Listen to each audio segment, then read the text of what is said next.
Are you struggling with fabric puckering during embroidery, misaligned stitches, and overall wasting precious fabric in the hoop? I can help you with that.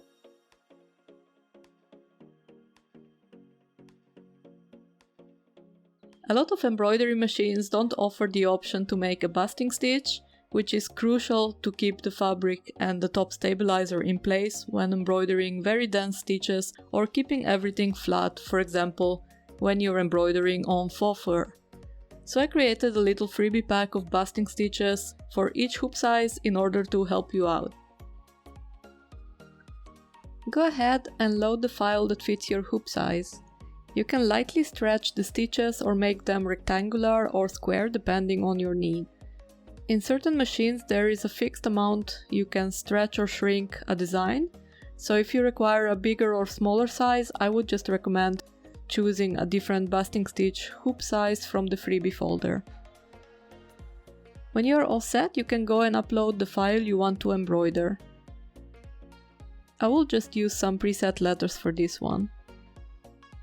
After loading, you can see that the basting stitch will stitch out first, and then you will be able to continue with the regular thread steps of the file you're using.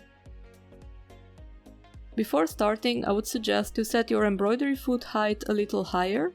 This is just so it will not drag the fabric or the stabilizer when it's starting. You can set it back to the original settings after you finish the basting stitch step. Now we can set up the hoop and float the fabric and the water-soluble stabilizer. Set your materials in the hoop and start the embroidery. The stitch will start on the top left and move counterclockwise.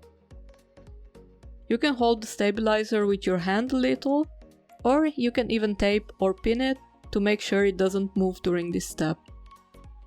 The step itself takes a little less than a minute, so after the machine stops, you are done. You can go ahead and embroider any design and the fabric will stay in place all the time. But what if you want to remove the basting stitch or start over? All you need to do is cut a few of the stitches on the back. Flip the hoop around and cut the knot away completely. Then go ahead and cut each of the corner bobbin stitches. On larger hoops you might need to cut in the middle of each section in order to pull them out easier.